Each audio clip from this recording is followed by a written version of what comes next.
the leaders of the G7 earlier today, I want to say a word about the progress we're making on the Build Back Better agenda here at home. I just got off the telephone with the leaders in the House. Today, the House of Representatives has taken a significant step toward making a historic investment that's going to transform America, cut taxes for working families, and position the American economy for long-term growth. When I became president, it was clear that we had to confront an immediate economic crisis, the most significant recession we've had since the Depression, or at least since Johnson. But that wasn't going to be enough. We also had to make some long-term investments in Americans and America itself. The first thing we did was to write and pass the American Rescue Plan, and it's working. Our economy has added 4 million jobs in my first 6 months in office. Economic growth is up to the fastest it's been, the fastest rate in 40 years, and unemployment is coming down. Right now, our economic growth is leading the world's advanced economies. But to win the future, we need to take the next step. Today, the House of Representatives did just that. Today's vote in the House allowed them to consider my Build Back Better agenda, a broad framework to make housing more affordable, bring down the cost of prescription drugs by giving Medicare the power to negotiate lower prices for drugs, make elder care more affordable, provide 2 years of free universal high-quality pre-K, and 2 years of free community college, provide clean energy tax credits, continue to give the middle-class families the well-deserved tax cut for daycare and health care that they deserve, allowing a lot of women to get back to work primarily, and provide significant monthly tax cuts for working families with children through the child care tax credit. These investments are going to lower out-of-pocket expenses for families and not just give them a little more breathing room. In addition, we're going to make long overdue, much-needed investments in basic, hard infrastructure of this nation. This is an area where we have broad bipartisan agreement to invest in our antiquated roads, highways, bridges, transit, drinking water systems, broadband, clean energy, environmental cleanup, and making our infrastructure more resilient to the climate crisis, and so much more. And this is all paid for.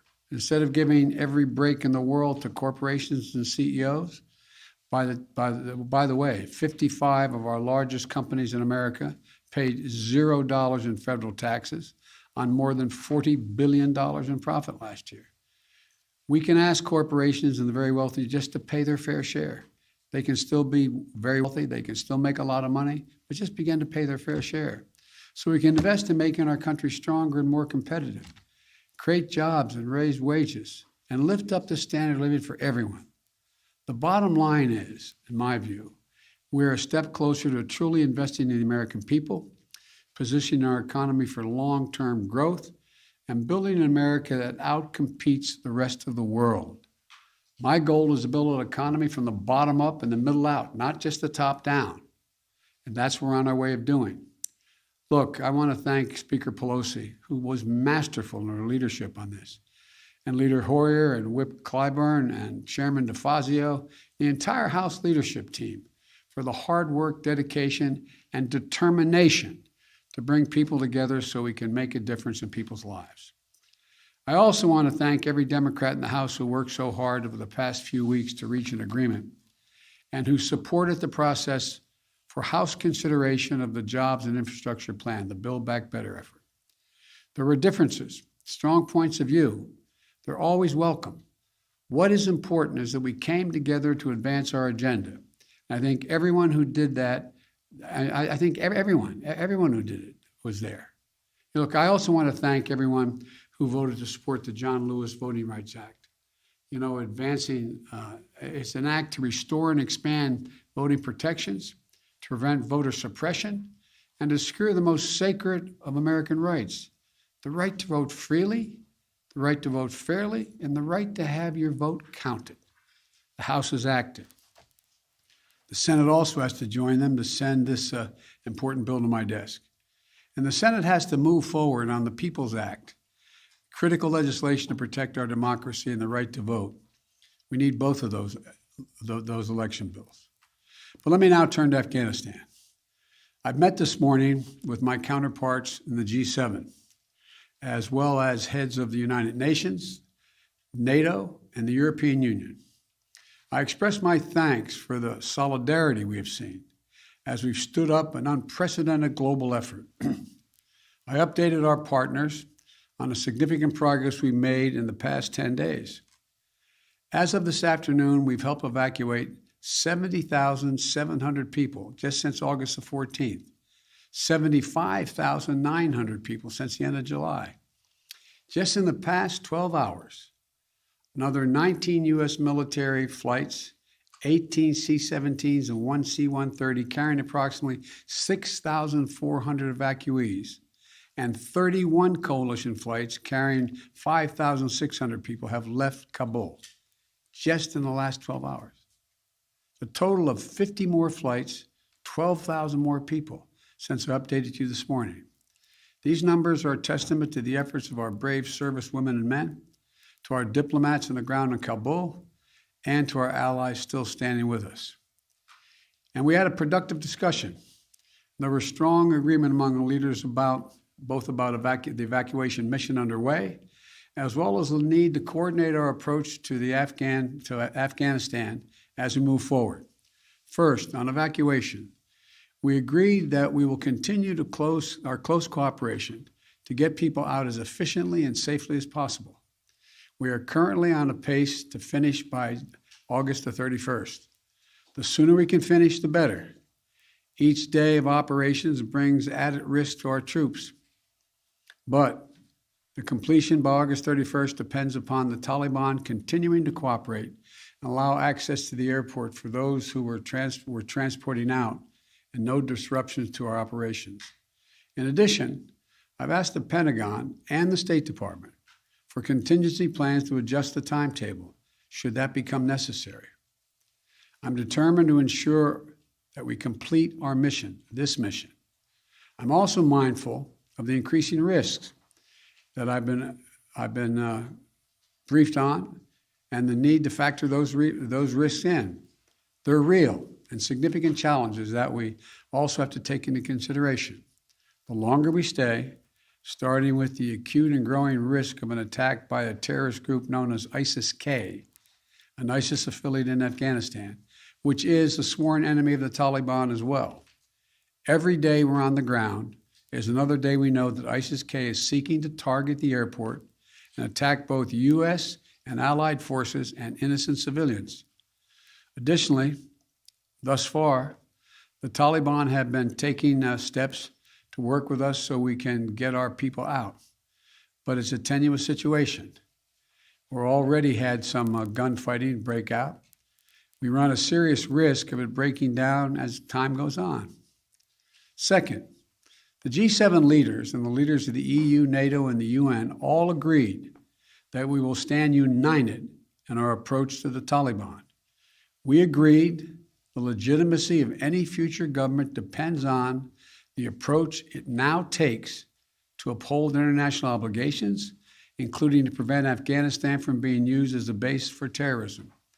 And we agreed that none of us are going to take the Taliban's word for it. We'll judge them by their actions, and we'll stay in close coordination on any steps that we take moving forward in response to the Taliban's behavior. At the same time, we renewed our humanitarian commitment to the Afghan people and supported a proposal by the Secretary General Guterres of the United Nations-led international response with unfettered humanitarian access in Afghanistan.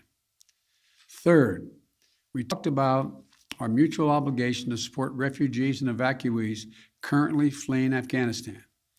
The United States will be a leader in these efforts, and we'll look to the international community and to our partners to do the same. We're already seeing our allies' commitment. They're bringing to their countries the Afghans who served alongside their forces as translators or in their embassies, just as we're bringing to the United States those Afghans who worked alongside our forces and diplomats. We're continuing that effort.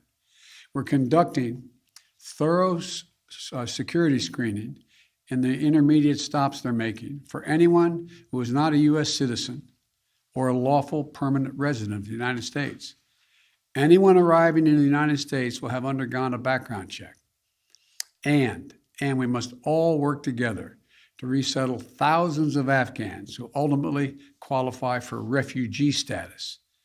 The United States will do our part, and we are already working closely with refugee organizations to rebuild a system that was purposely destroyed by my predecessor. Finally, we agreed to stay vigilant against terrorist threats that have metastasized around the world.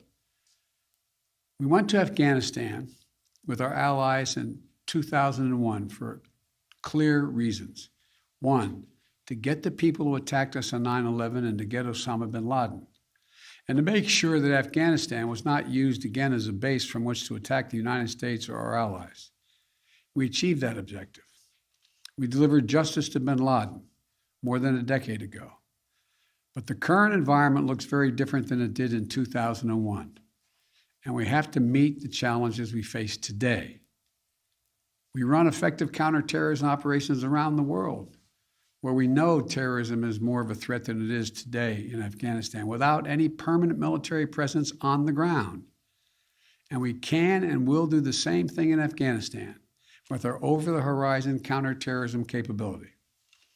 Cooperation with our closest partners on our enduring counterterrorism mission will continue to be an essential piece of our strategy. In short, we all of us agreed today that we're going to stand shoulder to shoulder with our closest partners to meet the current challenges we face in Afghanistan, just as we have for the past 20 years. We're acting in consultation and cooperation with our closest friends and fellow democracies. And I want to again thank all of our allies and partners around the world who have rallied in support of our shared mission. We ended the conversation today by a clear statement on all of our parts. We are going to stay united, locked at the hip in terms of what we have to do. We'll get that done. And tomorrow, I've asked Secretary Blinken to give you an update and a detailed report on exactly how many Americans are still in Afghanistan, how many have gone out, and what our projection is. So thank you again. May God bless you, and may God protect our diplomats and all those in harm's way. Thank you. Mr. President, can you guarantee every American will be out before the